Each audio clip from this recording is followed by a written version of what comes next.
Começando aqui o vídeo 5 do Código de Defesa do Consumidor, eu vou falar agora da desconsideração da personalidade jurídica, que é um dos dispositivos aí muito importantes no sentido de garantir o ressarcimento do devido àquele que foi lesado.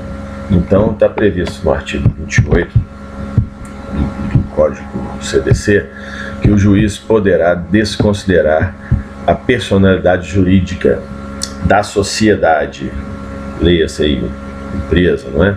Em detrimento do consumidor, quando ocorrer abuso de direito, excesso de poder, infração da lei, fato ou ato ilícito, violação dos estatutos ou contrato social, falência da empresa,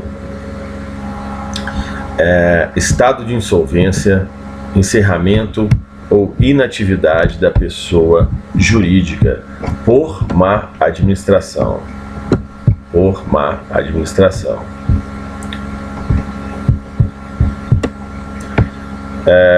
Existe a responsabilidade subsidiária do grupo econômico. A lei trabalhista é solidária, né? É subsidiária. E as responsabilidades das empresas consorciadas são solidárias. Eu tenho um consórcio, duas empresas que formam um consórcio, empresa A e B, elas têm responsabilidade solidária. O grupo econômico, a responsabilidade é subsidiária do grupo em relação àquela pessoa jurídica que teve desconsiderada a sua personalidade pelo juiz por essa série aí de hipóteses que o legislador previu no artigo 28 do CDC. Complementando, as sociedades coligadas responderão por culpa. A responsabilidade não é objetiva. Então tem que gravar aí. Sociedades coligadas responderão por culpa. Vamos passar agora para o próximo tópico, que é da publicidade. É um dos pontos nefrálgicos também, né? Deve ser veiculada a publicidade de forma clara e imediatamente identificada com transparência, não é? Com os dados técnicos, científicos, e é proibida a toda publicidade enganosa, não é? Então é severamente punida pelo legislador. Nós vamos ver aí.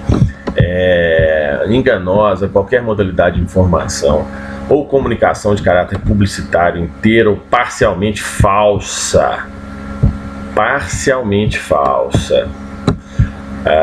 ou por qualquer outro modo, por omissão, capaz de induzir em erro o consumidor a respeito da natureza, características, qualidade, quantidade, propriedades, origem, preço e quaisquer outros dados. Quer dizer, o rol não é também taxativo, tá certo? O legislador ele teve o cuidado de não fechar. Então, para os efeitos desse código, a publicidade é enganosa por omissão quando deixar de informar sobre dado essencial. O ônus da prova da veracidade e correção da informação ou comunicação cabe a quem as patrocina. É bem defeso aí nesse ponto. Então vamos passar aqui para o próximo tópico, que são das práticas abusivas. Realmente assim é severamente punido aqui e vedado ao fornecedor de produtos e serviços as práticas abusivas, entre elas, no rol exemplificativo abaixo, condicionar o fornecimento de produto ou serviço ao fornecimento de outro produto ou serviço, bem como, sem justa causa, a limites quantitativos, quer dizer, não deixar comprar. Esse é o caso emblemático, por exemplo, quando eventualmente possa ocorrer que um banco, para conceder um empréstimo, vincula o cliente a contratar um seguro. Isso é eventualmente verdade. Então, se alguém for envolvido numa problemática dessa, pode dizer que é ilegal, porque uma coisa é uma coisa, outra coisa é outra coisa. Não pode se aproveitar da necessidade do consumidor para empurrar nele um outro produto que ele não quer, para poder liberar o outro. Então, isso acontece eventualmente e tem que ter muita atenção nesse sentido. Também é considerado prática abusiva recusar atendimento às demandas dos consumidores na exata medida de sua disponibilidade de estoque e ainda de conformidade com os usos e costumes. Então, tem um produto estocado, tem que vender. Isso aí para poder inibir também muita especulação, né? Então, tem que vender. Enviar ou entregar ao consumidor sem solicitação prévia qualquer produto ou fornecer qualquer serviço. É aquele caso, manda um cartão de crédito, manda um prêmio, manda qualquer coisa que não foi pedida. Não pode. Não pode. Vou até pôr vermelho aqui. Não pode. Prevalecer-se da fraqueza ou ignorância do consumidor, tendo visto sua idade, saúde, conhecimento ou condição social para impingir-lhe seus produtos e serviços. É aquela coisa da esperteza, né? Aproveitar da pessoa que tem menos conhecimento. Então, realmente, não pode. Exigir do consumidor vantagem excessiva. Executar serviço sem a prévia elaboração de orçamento e autorização expressa do consumidor, ressalvadas as decorrentes de práticas anteriores entre as partes. Tem que autorizar. Aquela pessoa que vai começando o serviço sem estar autorizado, né? Não pode. Repassar informação depreciativa referente aos atos praticados pelo consumidor no exercício de seus direitos.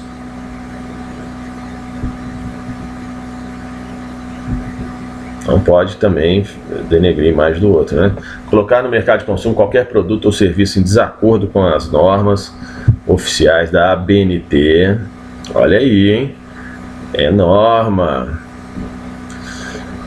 Outra entidade credenciada pelo Conselho Nacional de Metrologia, Normalização e Qualidade Industrial. É lei. Por exemplo, na área da engenharia isso é muito comum, né? Então está vinculado à ABNT, Associação Brasileira de Normas Técnicas. Deixar de estipular prazo para cumprimento de sua obrigação ou deixar a fixação do seu termo inicial a seu exclusivo critério. Tem que pôr prazo, então isso é abusivo. Recusar a venda de bens ou prestação de serviços diretamente a quem se dispõe a adquiri-los, mediante pronto pagamento, fora exceção. Tem que vender. Elevar sem justa causa o preço de produtos e serviços. Aconteceu agora na greve dos combustíveis, né, no passado recente do Brasil. Os postos venderam o combustível até R$15. Então, quer dizer, não pode. Todos eles foram notificados e vão ter que reparar os danos e responder pelas infrações que cometeu. Deixar de estipular prazo para cumprimento de sua obrigação, aplicar a fórmula de reajustamento diverso ou legal do contratualmente estabelecido, permitir o ingresso de estabelecimento comercial do serviço de um número maior de consumidores que o fixado pela lei. Aquele caso, né? Você tem muitos fatos aí na história pregressa do Brasil, como acidentes que ocorrem por superlotação de locais. Então não pode. Os serviços prestados, os produtos remetidos ou entregues ao consumidor no imposto previsto no inciso 3, equipados às amostras grátis, inexistindo obrigação de pagamento. O que é o inciso 3? Enviar ou entregar ao consumidor sem solicitação prévia. Então não pode mandar nem grátis. Interessante, né? Fornecedor de serviço será obrigado a entregar ao consumidor orçamento prévio, discriminando o valor da mão de obra, dos materiais e equipamentos a serem empregados, as condições de pagamento, bem como dados início e término do serviço. Salvo estipulação em contrário, o valor orçado terá validade pelo prazo de 10 dias, contado seu recebimento pelo consumidor. Então, 10 dias. Se não tiver prazo, o orçamento vale 10 dias. Importante isso aqui, hein? Vale 10 dias. Vou pôr aqui uma indicação nesse sentido de 10 para poder rotular aqui, tá certo? contados ao recebimento pelo consumidor. Uma vez aprovado pelo consumidor, o orçamento obriga os contraentes. Esse aumento pode ser alterado mediante livre negociação entre as partes. O consumidor não responde qualquer ônus ou acréscimo decorrentes da contratação de serviços de terceiros não previsto no orçamento prévio.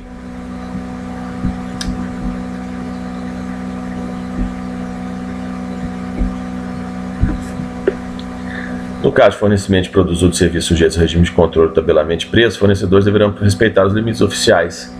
Responderão pela restituição da quantia recebida em excesso. Podendo o consumidor exigir também o desfazimento do negócio, sem prejuízo de outras sanções. Então vou voltar aqui, ó. Vou pôr aqui um destaque bem salientado. São 10 dias que vale o orçamento se não ocorrer a informação do prazo de sua validade.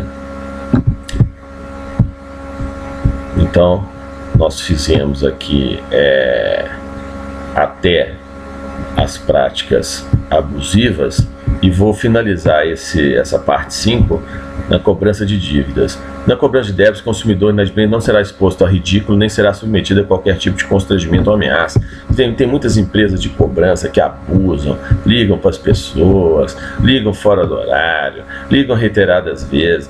Então, isso é uma coisa que eu acho que a sociedade tem que estar vigilante, registrar essas cobranças, ir ao contencioso, pode ser lá nas varas especiais cíveis, mais conhecidas como juizados de pequenas causas, né? As pessoas não podem deixar que elas sejam violadas assim, em relação à sua moral, à sua privacidade, né?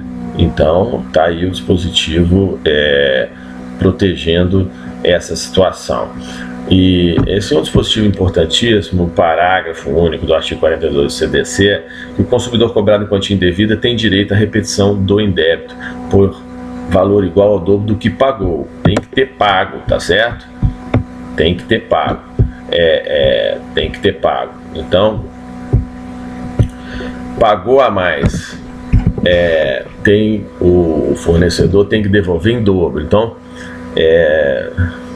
no caso, por exemplo, tem uma promoção no supermercado, a pessoa compra, tá lá uma oferta, aí pagou a mais, chegou em casa, viu, ela pode voltar lá e reivindicar a devolução, desde que é claro que ela vai ter que comprovar, né? E também tem o fornecedor, se for uma hipótese de engano justificável, ele também pode ser eximido da obrigação. 42A. Em todos os documentos de cobrança de débitos apresentados ao consumidor, deverão constar o nome, endereço, número de inscrição, CPF e CNPJ do fornecedor, do produto ou do serviço. Só pode cobrar com identificação. Então terminamos aqui a 5ª parte da apresentação. Na 6ª parte vai ser falado sobre a proteção contratual, dos bancos de dados e dos contratos de adesão.